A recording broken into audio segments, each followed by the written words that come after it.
નમસ્કાર દર્શક મિત્રો, આપ જોઈ રહ્યા છો કાલ આજ અને આવતીકાલ અને હું છું જીગર। દર્શક મિત્રો, જે રીતે તાજમહેલ મંદિર કે મકબરો તે અત્યારે હાલ ચર્ચા દેશભરમાં થઈ રહી છે। તાજમહેલના 22 દરવાજા પર સુનાવણી થવા જઈ રહી છે, ત્યારે અનેક એક્સપર્ટ કહી રહ્યા છે કે આ જો 22 દરવાજા ખોલાશે તો અનેક ગૂંચવણો ઊભી થશે। કેમ ગૂંચવણો ઊભી થશે તે પણ આપણે જાણીશું, પરંતુ તાજમહેલના 22 દરવાજા ખોલવા માટે ભાજપના અયોધ્યાના મીડિયા પ્રભારી ડોક્ટર રજનીશની અરજી પર કોર્ટમાં સુનાવણી થવાની હતી અને રજનીશે અલ્હાબાદ હાઈકોર્ટની લખનઉ બેન્ચમાં અરજી કરેલી છે। 22 દરવાજા ખોલવામાં ઘણી ટેકનિકલ ખામીઓ તો છે, પરંતુ નિષ્ણાતો એવું માની રહ્યા છે કે તાજમહેલ શિવ મંદિર અથવા તેજો મહાલય હોવાનો દાવો જે કરવામાં આવી રહ્યો છે તેને લઈને અરજી કરવામાં આવી છે કે 22 રૂમોના દરવાજા તેના તાળા ખોલી દેવા જોઈએ, તો જ દેશભરની જનતાને ખ્યાલ આવશે કે તે રૂમોમાં શું રહસ્ય છે। ડોક્ટર રજનીશ કહી રહ્યા છે કે તાજમહેલને લઈને સતત સસ્પેન્સ છે। શિવ મંદિર હોય કે સમાધિ એ સ્પષ્ટ હોવું જોઈએ। જો દરવાજા ખોલવામાં આવશે તો આ વિવાદ કાયમ માટે દફન થઈ જશે। જાણકારોનું કહેવું છે કે જો આ ઇમારત સાથે છેડછાડ થશે તો કરોડો રૂપિયાનું નુકસાન પણ થવા જઈ રહ્યું છે, કારણ કે યુનેસ્કોએ આને વર્લ્ડ હેરિટેજ સાઇટમાં સમાવેશ કરેલો છે। અમદાવાદના peace research institute central studies and heritage management રિસોર્સિસના નિયામક દેબાશિષ નાયક કહે છે કે તાજમહેલ વર્લ્ડ હેરિટેજ છે અને તેની રચના સાથે છેડછાડ કરવા માટે યુનેસ્કો સાથે ચર્ચા કરવી પડશે, તર્ક આપવો પડશે, એ પછી જ તમે દરવાજા ખોલી શકશો। પરંતુ જે રીતે અત્યારે હાલ વિવાદ સામે આવે છે અને યાચિકા કરતા જે અયોધ્યાના મીડિયા પ્રભારી જે છે તેમને જે રીતે અરજી કરેલી છે અને લખનઉ બેચમાં અલ્હાબાદ કોર્ટની લખનઉ બેચમાં તે અરજી અત્યારે હાલ પડેલી છે, તેને લઈને જ્યારે ચર્ચા કરવાની આવે ત્યારે સૌ પ્રથમ ભાજપના અયોધ્યાના મીડિયા પ્રભારી ડોક્ટર રજનીશ શું કહી રહ્યા છે આ અરજી વિશે તે જોઈએ। उसमें है तो उसमें कहीं ना कहीं मंदिर होने का भी पुख्ता प्रमाण मिलता है। उनको पढ़िए तो लगता है कि इसमें सही चीज़ें हैं। हमने एक दो बार किताबों के माध्यम से पढ़े और वहाँ गए भी, तो जो किताब में लिखा था एज इट इज़ हमको मिला वहाँ पे। अब कुछ चीज़ें ऐसी हैं इस्लाम में जो वर्जित हैं और वहाँ पे मिलती हैं, तो इन्हीं सब चीज़ों से मन में और डाउट मैंने सोचा कि जो है एक बार एक याचिका दायर की जाए माननीय न्यायालय के माध्यम से, क्योंकि देश में क्लेश की स्थिति ना बने। क्लेश की स्थिति से बचने के लिए जो है इस तरीके की मैंने मांग की है माननीय न्यायालय से कि 22 कमरों को खोल दीजिए, उसकी रिपोर्ट जो भी हो पब्लिक डोमेन में कर दीजिए, ताकि ये विवाद सदा सदा के लिए खत्म हो जाए। दावा करती है, मैं दावा नहीं कर, मैं दावा करने वाला कौन होता हूँ? ना तो मैं एसआई में हूँ, ना तो मैं वहाँ का हूँ, लेकिन हाँ कुछ किताबें जरूर ऐसा दावा करती हैं। तो मैं चाहता हूँ कि इन्हीं सब चीज़ों की यही सब चीज़ें दूर हो जाएं और सच बाहर आ जाए। જે રીતે કોર્ટ એએસઆઈને દરવાજો ખોલવાનો નિર્દેશ આપે અને અરજદારનો દાવો જો સાચો નીકળે તો પણ એ વર્લ્ડ હેરિટેજ રહે કે નહીં તે પણ એક સવાલ ઊભા થઈ રહ્યા છે। તેઓ કહી રહ્યા છે કે એ તો દૂરની વાત છે, પરંતુ હેરિટેજ ઇમારતમાં કોઈ પણ ઉદ્દેશમાં ફેરફાર થશે તો યુનેસ્કો હસ્તક્ષેપ કરી શકે છે અને ત્યારબાદ તેના પર નિર્ણય લેવાઈ શકે છે। બીજી તરફ બીએચયુના ઇતિહાસકાર પ્રોફેસર બિંદા કહી રહ્યા છે કે તાજમહેલનું સ્થાપત્ય ખૂબ જ અનોખું છે।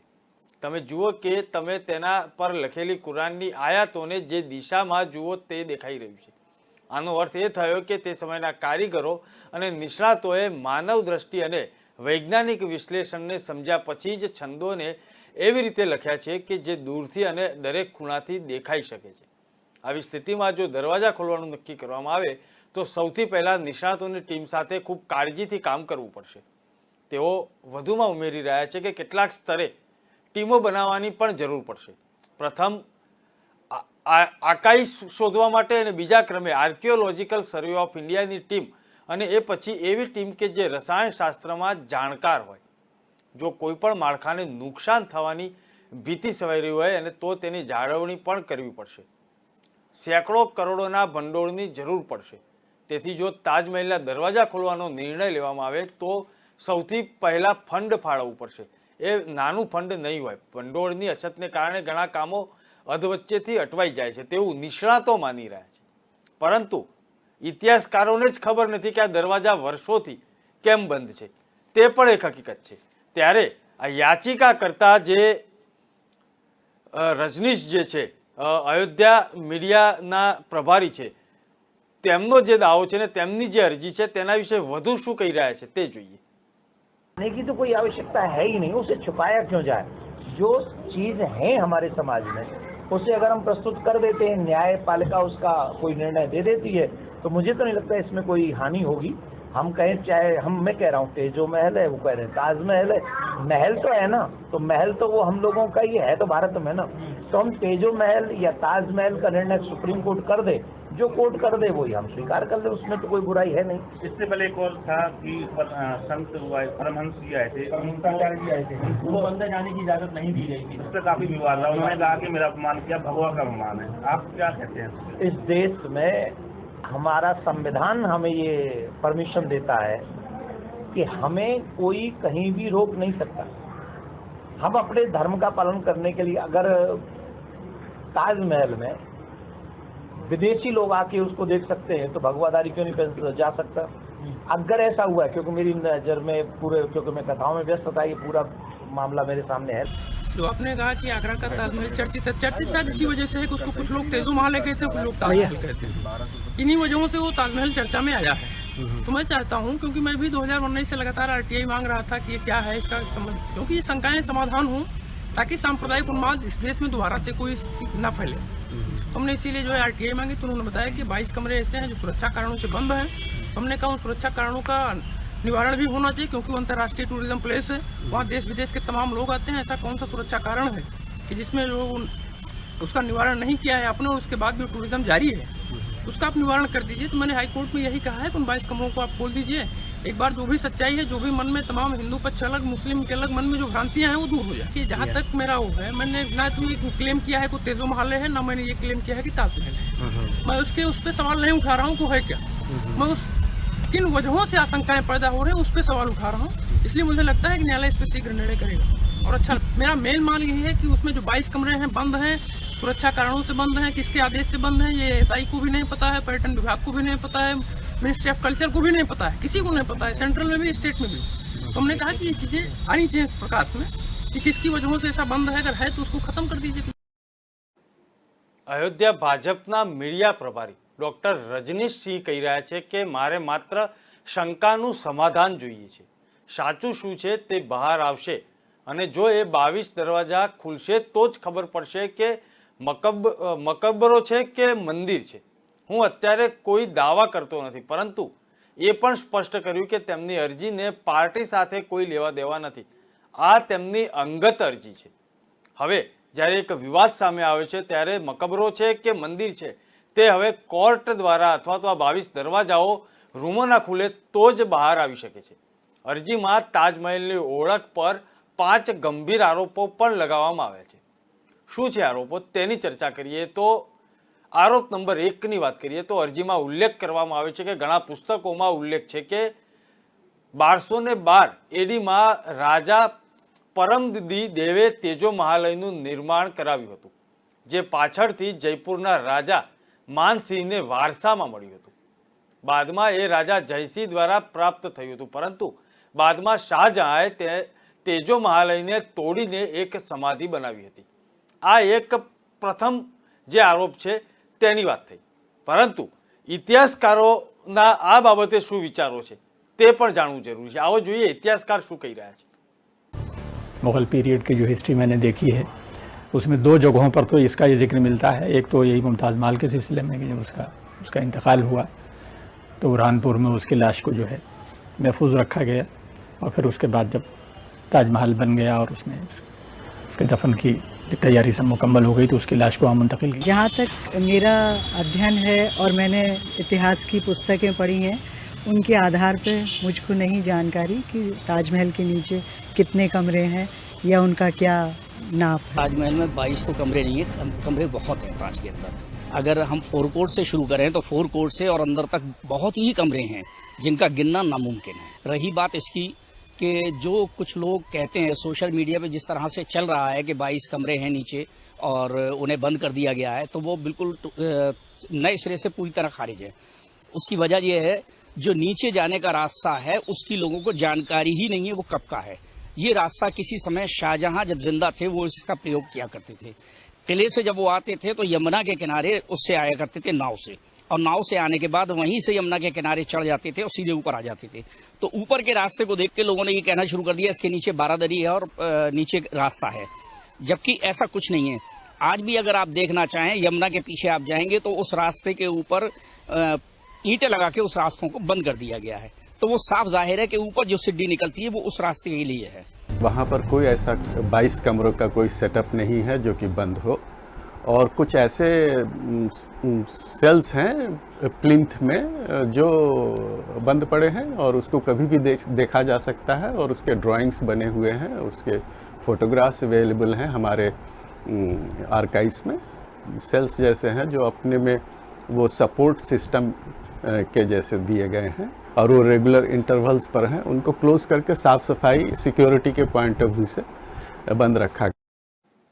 જે રીતે આરોપો અરજીમાં કરવામાં આવેલા છે તેમાં બીજા નંબરનો જે આરોપ છે તેમાં લખવામાં આવ્યું છે કે ઔરંગઝેબના સમયમાં પણ મુગલ દરબારના કોઈ એક કાગળ કે ઇતિહાસમાં તાજમહેલનો ઉલ્લેખ નથી। મુસ્લિમો ક્યારેય મહેલ શબ્દનો ઉપયોગ કરતા નથી। કોઈ પણ મુસ્લિમ દેશમાં આ શબ્દના અસ્તિત્વના પુરાવા નથી। તેવી વાત જ્યારે અરજીની અંદર કરવામાં આવી છે ત્યારે ઔરંગઝેબ કાળના 3 દસ્તાવેજો સામે આવેલા છે। અદબે આલમગીરી, યાદરનામા અને મુરક્કાએ અકબરાબાદી। આમાં નોંધાયેલા 1652 એડીના એક પત્રમાં ઔરંગઝેબે મુમતાઝની કબરનું સમારકામ કરવાની સૂચના આપેલી હતી। તેમાં સ્પષ્ટ લખ્યું છે કે કબરની હાલત સારી નથી, એ ઘણી જગ્યાએથી લીક થઈ રહી છે, તિરાડો છે, કબર 7 માળની હોવાનું કહેવાય છે, એટલે કે સ્પષ્ટ છે કે ઔરંગઝેબના સમયમાં આ મકબરો ખૂબ જ જૂનો હતો। જો શાહજહાંએ તેને બનાવ્યો હોય તો થોડા વર્ષો પછી એ આટલો જૂનો ન હોત, તેવી એક દલીલ અરજીની અંદર કરવામાં આવી છે। ત્યારે ઇતિહાસકાર શું કહી રહ્યા છે તે જોઈએ। इसको महल, आखिर महल क्या है और ताज कैसे आया और महल कैसे आया? ताज जो है वो हिंदी शब्द है, अरबी शब्द तो नहीं है, फारसी शब्द तो नहीं है, उर्दू शब्द तो नहीं है। इसी तरह से महल क्या है, महल कहाँ से आया? महल आया महाआलय से। जैसे आप विद्यालय, प्रतीक्षालय, आलय माने रुकने की जगह, एक बड़ी जगह जिसमें आप कोई काम करते हैं, कोई बड़ा कमरा, कोई बड़ा हॉल, कोई बड़ी बिल्डिंग। विद्यालय, आलय, विद्या आलय, विद्यालय, प्रतीक्षालय, प्रतीक्षा आलय, प्रतीक्षालय। इसी प्रकार से महाआलय इज महल्य, जिसको महल कहा गया। तो आप इसको बिल्कुल क्लियर कट डिफाइन कर लीजिए कि किस तरह से ये वर्ड्स जो हैं हिंदू वर्ड है। महल जो शब्द है ये उनका शब्द ही नहीं, अगर उन्होंने कोई चीज़ बनाई है तो उसमें अपना शब्द यूज करेंगे या महल यूज कर लेंगे। अब ताज कैसे हो गया? मुमताज थी ना, तो जेड था मुमताज, कहते हैं आगे का मुंह हटा दिया, पीछे का ताज लगा दिया, तो जे कहाँ से आ गया? ताजमहल कैसे आ गया? पहली बात। दूसरी बात, इन्होंने जो भी ताजमहल बनाया है इसका कोई डॉक्यूमेंटेशन नहीं है कि कितने इसमें लोग लगे, कितना इसमें पैसा लगा, सब रफली है। कब से कब तक बना, कोई कहता 12 साल, कोई कहता 22 साल, वो भी कहीं डॉक्यूमेंटेड नहीं है। कितने लोगों ने काम किया, कोई डॉक्यूमेंट, जबकि जब काम करते हैं उनकी पगार दी जाती है, सब कुछ लिखा जाता है ना, हिसाब किताब तो होगा। ताजमहल का हिसाब किताब भी नहीं है। आर्किटेक्ट का नहीं पता, हम कोई भी बिल्डिंग बनाते हैं उसकी आर्किटेक्ट का मालूम होता है, यहाँ आर्किटेक्ट का भी नहीं मालूम, कुछ भी नहीं मालूम, सब कुछ हवा में बात चल रही है और बोल दिया कि ताजमहल है जी। और इस तरह से जो है ताजमहल की थ्योरी को एक बताने का प्रयास किया गया। શાહજહાંની પત્નીનું નામ મુમતાજ મહેલ હોવાનું કહેવામાં આવી રહ્યું છે, તેથી જ તેનું નામ તાજમહેલ પણ પડ્યું હોય તેવી વાત અરજીની અંદર કરાઈ છે। પરંતુ જો ઘણા અધિકૃત દસ્તાવેજોને સ્કેન કરવામાં આવે તો મુમતાજનું નામ મુમતાજ ઉલ જમાની લખવામાં આવેલું છે। આ પણ અરજીની અંદર લખવામાં આવેલો મુદ્દો છે। આગળનો મુદ્દો શું છે તે જોઈએ તો આ મકબરો 1631માં બનાવવાનો શરૂ થયો અને 1653માં પૂર્ણ થયો, એટલે કે એના નિર્માણને 22 વર્ષ લાગ્યા। કબર બનાવવામાં જે સમય લાગે છે એ પણ શંકા પેદા કરી રહ્યો છે। જ્યારે 22 વર્ષ સુધી આ એક નિર્માણ કાર્ય શરૂ થયું અને 22 વર્ષે પૂર્ણ થયું, ત્યારે કબર બનાવવા માટે જે સમયનો ગાળો જે 22 વર્ષનો છે તેને પણ શંકા પેદા થઈ રહી છે તેવું અરજીની અંદર અરજદારે લખેલું છે। ત્યારે ઇતિહાસકાર આ બાબતે શું કહી રહ્યા છે તે જોઈએ।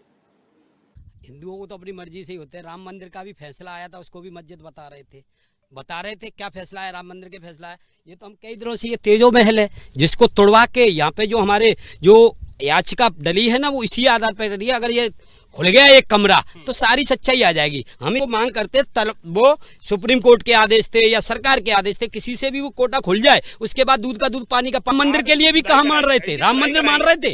राम मंदिर की खुदाई हुई, सच्चाई सामने आई, प्रभु राम का मंदिर बन रहा है। इसी तरह इसकी भी खुदाई होगी, जो भी आगे जांच आएगी उसके तरफ सरकार या सुप्रीम कोर्ट जो आदेश करेगा वो मान्य करेगा। पहले हाथ जोड़ के प्रणाम करता हूँ और बधाई देता हूँ अपने माननीय गोविंद पारा सर जी को, जो राष्ट्रीय विश्व हिंदू परिषद के जो है, साथ ही माननीय सुप्रीम हाई कोर्ट के अंदर जो याचिका लगाई गई है। मैं मानता हूं कि अगर ताजमहल के अंदर 22 कमरे हैं और 22 कमरे के अंदर अगर ऐसा कुछ तत्व है तो कोर्ट का आदेश सर्वप्रिय है। अगर ऐसा लगता है कि कोर्ट के आदेश के अनुसार उसे खुलवा के कराया जाए, खुलवा के, मैंने ये नहीं कहूंगा कि खुदाई करा के चेक कराया जाए, अगर ऐसा लगता है तो कोई प्रॉब्लम नहीं है। हित में, देश हित में सभी समाज के लोगों को आगे बढ़ चढ़कर सभी का सम्मान रखते हुए कोर्ट के कमरे बंद हैं। इसको मुझको आरटीआई के माध्यम से पता चला कि वहाँ पे 22 कमरे बंद हैं, जो सुरक्षा कारणों से बंद हैं। और उन्हीं 22 कमरों की वजह से देश के अंदर तमाम हिंदू संगठन, तमाम मुस्लिम संगठन तरह तरह की भ्रांतियाँ फैला रहे हैं अपने। દર્શક મિત્રો, તાજમહેલના એ રહસ્યમય 22 ઓરડાની વાત જ્યારે કરી રહ્યા હોય ત્યારે અગાઉ ક્યારે આ ખોલવામાં આવેલા છે તેની વાતની જાણકારી પણ મેળવવી જરૂરી છે। જાણકારો કહી રહ્યા છે કે 28 વર્ષ અગાઉ આ જે 22 ઓરડા છે તેને ખોલવામાં આવ્યા હતા અને આ રૂમ જો ફરીથી ખુલશે તો ઘણા રહસ્યો સામે આવી શકે છે। આગ્રામાં જે પિટિશન દાખલ થઈ છે તેને લઈને જ દાખલ થયેલી છે। ભાજપના નેતા ડૉક્ટર રજનીશ સિંહ તાજમહેલના 22 રૂમ ખોલવાને લઈને જે રીતે અરજી, જે પિટિશન જે તેમણે કરેલી છે અને ત્યારબાદ આ રૂમના રહસ્યને લઈને એક ઉત્સુકતા સામે આવી રહી છે અને સાથે સાથે ભવિષ્યમાં 22 રૂમ ખોલવામાં આવે તો શું રૂમમાંથી ચોંકાવનારું કોઈ રહસ્ય સામે આવશે, તે પણ એક પ્રશ્ન ચર્ચાઈ રહ્યો છે। આ અંગે ઇતિહાસકાર રાજકિશોર શર્મા અથવા તો અલગ અલગ દેશના ખૂણે ખૂણેથી ઇતિહાસકારો તેમના મંતવ્યો દઈ રહ્યા છે અને તેમનું એવું માનવું છે કે આ રૂમો ખોલવામાં આવશે તો ચોક્કસ ચોંકાવનારા તથ્યો સામે આવશે અને એ જ સમયે તાજમહેલના બંધ ભાગની વિડીયોગ્રાફી માટેની અરજી આગ્રાની કોર્ટમાં લાંબા સમયથી જે પેન્ડિંગ છે અને 1934માં આ તાજમહેલના જે રૂમ જે છે તે ખુલ્યા હતા અને જો અત્યારે ખોલવામાં આવે તો 28 વર્ષ પછી ખુલશે। હવે તાજમહેલના 22 રૂમની તપાસ કરવા માટે એક સમિતિની રચના કરવા માંગતી અરજી પણ દાખલ કરવામાં આવેલી છે। આ અરજી દાખલ થયા પછી તાજમહેલ અને તેજો મહાલય વચ્ચેનો વિવાદ ફરી એકવાર સામે આવ્યો છે અને તે દેશભરની અંદર તેની ચર્ચા થઈ રહી છે। ત્યારે ઇતિહાસકારની નજરે આ તાજમહેલ શું છે તે પણ જાણવો જરૂરી છે। It is a 7 story 7 Mala building है, ठीक है। ताजमहल खरीदा गया था या उस पर कब्जा हुआ था, ये दोनों बातें अपने आप में बड़ी क्लैशिंग है, बिकॉज खरीदे का डॉक्यूमेंट्स जो हैं वो छुपे हुए हैं, कब्जा किया गया था, जो भी किया गया था, लेकिन ये मामला भी न्यायालय में है। हम इस पर कहीं ये नहीं कह रहे कि ये ऐसा है। हम डॉक्यूमेंट्स में जो एविडेंसेस जो आ रहे हैं हम उसकी बात करेंगे और एविडेंसेस जो आ रहे हैं वो सारे एविडेंसेस इनके खिलाफ में आ रहे हैं। 7 माला बिल्डिंग है, पहली बार ताजमहल 7 स्टोरीड बिल्डिंग है, 7 माला। जिस जगह पर आप जाते हैं जहां आपको मकबरा दिखाया जाता है वो 4थे माले पर है। मेरा एक सवाल है, मुस्लिम धर्म में लाश को, कोई व्यक्ति मर जाता है, हम उसको लाश बोलते हैं, लाश को किधर गाड़ा जाता है? मृत व्यक्ति को किधर गाड़ा जाता है? जमीन में, 2 गज जमीन के नीचे, ऐसी है ना। उस जमीन में गाड़ते हैं, उसके ऊपर पत्थर रखते। तो जहां आप, जिस जगह पर आप देख रहे हो जो मकबरा दिखाया जा रहा है वो 4th फ्लोर पर है, 4थे फ्लोर पर। तो 4थे फ्लोर पर यानी कि फ्लोर के ऊपर रख के उसके ऊपर बना दिया। Is it possible? क्या ये संभव है मुस्लिम धर्म के अनुसार?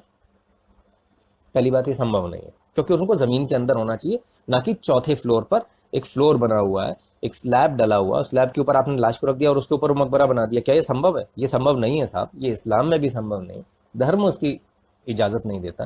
तो ये कैसे हो जाएगा? पहली चीज। दूसरी बात, તાજમહેલના મુખ્ય મકબરા અને ચમેલી ફ્લોરની નીચે 22 રૂમ છે તેવું ઇતિહાસકારોની નજરે વાત સામે આવી રહી છે અને જેને બંધ કરી દેવામાં આવ્યા છે. તેમનું કહેવું છે કે આ રૂમો મુગલ કાળથી બંધ છે. વર્ષ 1934માં પણ તેમની સ્થિતિ કેવી હતી તે જોવા માટે તેઓને માત્ર નિરીક્ષણ માટે જ જોવા માટે ખોલવામાં આવ્યા હતા, પરંતુ તેનો ક્યાંય ઉલ્લેખ નથી. ચમેલ ફ્લોર પર યમુના કિનારા તરફ બેઝમેન્ટમાં નીચે જવા માટે 2 જગ્યાએ સીડીઓ બનેલી છે. તેની ઉપર લોખંડની જાળીઓ નાખીને બંધ કરી દેવામાં આવેલા છે. 40-45 વર્ષ પહેલા સીડી નીચે સુધી જતી હતી અને તેનો રસ્તો જે તે ખુલ્લો હતો અને તે સમયે છેલ્લી વખત આ રૂમમાં 88 વર્ષ પહેલા 1934માં ખોલવામાં આવ્યા હતા અને તે અગાડી 2015માં રિપેરિંગ કામ માટે કેટલાક રૂમ ગુપ્ત રીતે ખોલવામાં આવ્યા હતા તેવી વાત પણ સામે આવી રહી છે. જોકે છેલ્લા 28 વર્ષમાં આ રૂમ લોકો માટે ખુલ્લા મુકાયા નથી તે પણ હકીકત છે. તેમનું માનવું છે કે જો આ રૂમો ખોલવામાં આવે તો તેની નિષ્પક્ષ તપાસ થઈ શકે છે અને તેના અનેક રહસ્યો બહાર આવી શકે છે. ત્યારે રહસ્યોને લઈને જે ચર્ચા દેશભરની અંદર ઇતિહાસકારોની વચ્ચે થવા માંડી છે, ત્યારે ઇતિહાસકાર તાજમહેલ કે તેજો મહાલ તે બંનેનો જે એક ચર્ચા થયેલી છે, ત્યારે તાજમહેલના જે બાંધણી જે છે તેના વિશે શું કહી રહ્યા છે તે જોઈએ. तो उसमें 2 लोग मुमताज के साथ में शाहजहां भी वहीं दफनाए जाएंगे तो 2 के हिसाब से बनेगा, अलग अलग तो नहीं बनेगा. तो ये इतनी बड़ी जो आर्किटेक्चरल जिसको बोलते हैं फॉल्ट कैसे हो जाएगा. दूसरे पर आते हैं, अभी इसमें जाते हैं. ये आप देख रहे हैं ऑक्टागोनल है, ये पूरा ऑक्टागोनल है. ऑक्टागोनल मतलब 8 साइड्स, 1 2 3 4 5 6 7 और ये 8, ये टोटल 8 है, ऑक्टागोनल है. तो जब ऑक्टागोनल है, ऑक्टागोनल होने की ये अब आपको ज़्यादा अच्छे से दिखेगा. ये देखिए 1 2 3 4 5 6 7 और ये 8. तो जब ऑक्टागोनल है, ऑक्टागोनल होने पे एक चीज़ तो कंफर्म हो रही है कि ये 8 दिशाओं से बना हुआ है. ऑक्टागोनल ज़्यादातर हिंदू रीति रिवाज में बनता है. पूरा ताजमहल का जो डिज़ाइन है, ये सिर्फ अंदर का नहीं, पूरा ताजमहल का डिज़ाइन ऑक्टागोनल है. ऑक्टागोनल हिंदुओं में इसलिए बनाया जाता है कि 8 साइड्स हो गई और एक टॉप और एक बॉटम, यानी 10 हो गई, यानी 10 दिशाएं जिसको हिंदुओं में बोलते हैं. हिंदू माइथोलॉजी, हिंदू धर्म में जो बताया जाता है, जो शास्त्रों में हमारे 10 दिशाओं से इसका जो है किसी भी दिशा से देखा जाए 10 दिशाएं जो पूरी हो जाती हैं, इसलिए 8 दिशाओं से बनाया गया. कई मंदिर जो हैं जो अष्टकोण में बने हैं, ऑक्टागोनल में बने हुए हैं. अष्टकोण शब्द देने के लिए बहुत बहुत धन्यवाद राखी मिश्रा जी. मेरी हिंदी थोड़ी खराब है, मैं इसके लिए क्षमा प्रार्थी हूँ. अब इसके बाद दूसरे पॉइंट पर आते हैं. आपने तमाम चीज़ें सुनी होंगी कि भाई जो है ओम और संस्कृत के स्क्रिप्चर्स लिखे हुए हैं. जी हाँ, बिल्कुल. मैं आपको दिखाता हूँ. ये मेरे कंप्यूटर स्क्रीन पर आपको दिख रहा है. ये जो सामने अभी आपको दिख रहा है ना, ये ओम लिखा हुआ है जी. ये फूल बने हुए हैं, ये देखिए ये फूल बना हुआ है, ये धतूरे वगैरह के फूल बने हुए हैं जो भगवान शिव को चढ़ते हैं. और ये ओम, ये आपको क्लियर कट ओम दिख रहा होगा लिखा हुआ है. ये कोई अलग से कोई फोटोशॉप नहीं है, कुछ भी नहीं है. ये प्योरली जो ताजमहल के अंदर बना हुआ है वो मैं आपको दिखा रहा हूँ. ये ओम जो आप अभी देख रहे हैं सामने आपके, ये ओम ताजमहल के अंदर बना हुआ है. ये ताजमहल की जो मार्बल है उसमें इंस्क्राइब्ड है, यानी कि उसमें नक्काशी करके बनाया गया है. ठीक है. अब हम सेकंड, इसका एक और पार्ट है ओम का. ये देखिए एक और फोटो है. ऐसे ओम आपको ताजमहल में कई जगह दिख जाएंगे. ये देखिए, है ना. तो ये जो बनाया गया है ओम बनाया गया. अब ओम मुझे अभी तक समझ में नहीं आया कि आखिर ओम जो है ये ओम क्यों बनाया गया ताजमहल में. इस तरह से हिंदू जब भी कोई चीज़ बनाते थे पहले, हमारे जो ग्रंथ भी होते थे वो काव्यों में कहे जाते थे, और जो भी चीज़ें बनाई जाती थी बहुत सिस्टमेटिकली, बहुत तरीके से बनाई जाती थी. तो ओम क्यों बनाया गया, ओम की क्या ज़रूरत पड़ गई थी. अल्लाह लिखते ना, ओम लिखने की क्या ज़रूरत थी. ठीक है. अब हम इसके आगे और चलते हैं. तो आगे अब आपको मैं आपको जैसे आप एंट्री लेते हैं ना, जहाँ गेट जहाँ पर है, उस गेट के एंट्री पर आपको एक चीज़ दिखती है. ये देखिए, ये आपको दिखेगा. हाँ, अब ज़्यादा अच्छे से दिख रहा है. ये आपको इस तरह का बना हुआ दिखेगा. ये कोई कलाकृति ऐसे नहीं की कलाकृति. ज़रा यहाँ देखिए जहाँ मैं दिखा रहा हूँ. ये देखिए, ये हाथी का मुंह है, ये हाथी के दांत है और ये हाथी की सूंड है. दिख रहा है आपको, ये एलिफेंट. इसी प्रकार से इस तरफ भी ये एलिफेंट बना हुआ है, ये हाथी बना हुआ है। ये हाथी दिखाई दे रहा होगा आपको ये दोनों जगह हाथी दिख रहे हैं। अब देखिए इसमें गणेश की प्रतिमा देखिए, मैं आपको गणेश की प्रतिमा दिखाता हूँ। ये 2 आंखें, ये दांत, ये सूंड और ये पेट और ये उनके पैर। ये गणेश जी और हाथी का मिला जुला एक स्वरूप बनाया है और ये स्वरूप पूरे ताजमहल की बाउंड्री पर, ये लाल जहां पत्थर है वहां ये पूरे में बना हुआ है। तो सवाल ये उठता है, हाथी, गणपति ये सब बनाने की क्या जरूरत थी शाहजहां? તાજમહેલ કે તેજો મહાલય અને આ વિવાદ જે છે તે ઇતિહાસકાર પીએન ઓકના પુસ્તક ટ્રુ સ્ટોરી ઓફ ધી તાજ પરથી શરૂ થયો હતો। ઇતિહાસકાર રાજકુમાર કહે છે કે ઓક પોતાના પુસ્તકમાં તાજમહેલ શિવ મંદિર હોવાના ઘણા દાવા રજૂ કરી ચૂકેલા છે। તેમના પુસ્તકમાં તેમણે રાજા જયસિંહના આદેશો પણ ટાંકેલા છે, સ્થાપત્યના ઉદાહરણો પણ આપેલા છે। આ ઉપરાંત તાજમહેલમાં ગણેશ, કમળના ફૂલ, સાપના આકારની ઘણી આકૃતિઓ જોવા મળી રહી છે। રાજા માનસી સાથે સંબંધ હોવાના શિલાલેખ પણ ત્યાં આગળ જોવા મળી રહ્યા છે। તાજમહેલનો રાજા માનસી સાથે સંબંધ હોવાનો રેકોર્ડ જયપુરના સિટી પેલેસ મ્યુઝિયમમાં અત્યારે હાલ પણ ઉપલબ્ધ છે। ઉલ્લેખ છે કે રાજા માનસિંહની હવેલીના બદલામાં શાહજહાંએ રાજા જયસિંહને 4 હવેલીઓ ભેટ આપી હતી। આ હુકમ 16 ડિસેમ્બર 1633નો છે। આમાં રાજા ભગવાન દાસની હવેલી, રાજા માંદોસિંહની હવેલી, રૂપસિંહ બેરાગીની હવેલી અને સુરતસિંહના પુત્ર ચાંદસિંહની હવેલી આપવાનો ઉલ્લેખ છે। આ સિવાય શાહજહાંના ફરમાનમાં પણ ઉલ્લેખ છે કે જયસિંહ પાસેથી માર્બલ મંગાવ્યો હતો।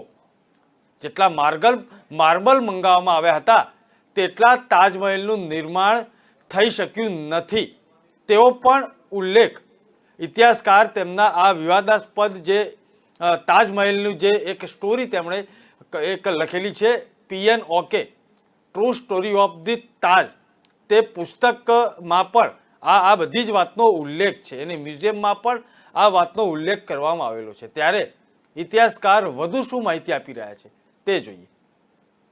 और यही वो तेजलिंग है जिसकी विश्वकर्मा वास्तुशास्त्र में जिक्र किया गया है। ये सारी चीज़ें आपको डॉक्यूमेंटेड हैं, नेट पर मिल जाएंगी, गूगल करेंगे गूगल पे मिल जाएगी, सभी चीज़ें मिल जाएंगी। कोई भी चीज़ ऐसी नहीं है जो बिना कहीं से भी उठाकर रख दी गई हो। अब आते हैं शाहजहां के कोर्ट डॉक्यूमेंट पे। हम शाहजहां की बात करते हैं, कोर्ट डॉक्यूमेंट की बात करते हैं। शाहजहां के court document page number 403 volume 1 403 में शाहजहां के बेटे ने 403 में इमारत आलीशान व गुंबज, इमारत आलीशान व गुंबज मानी गोल गुंबद वाली आलीशान इमारत को जयपुर के राजा जयसिंह से खरीदा जाना बताया जाता है, उनसे लिया जाना बताया जाता है, जिसमें कि मुमताज को दफनाया जाएगा। ये पेज नंबर 403 वॉल्यूम 1 में डॉक्यूमेंटेड है।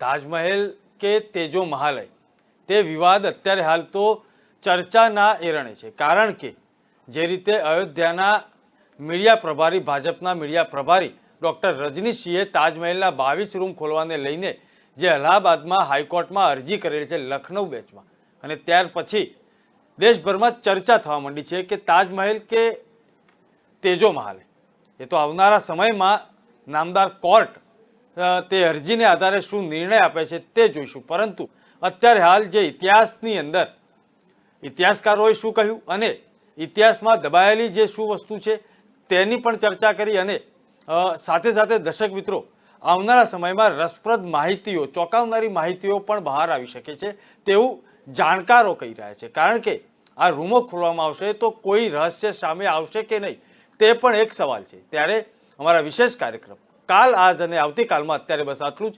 આવતીકાલે ફરીથી મળીશું, ત્યાં સુધી મને રજા આપશો। નમસ્કાર।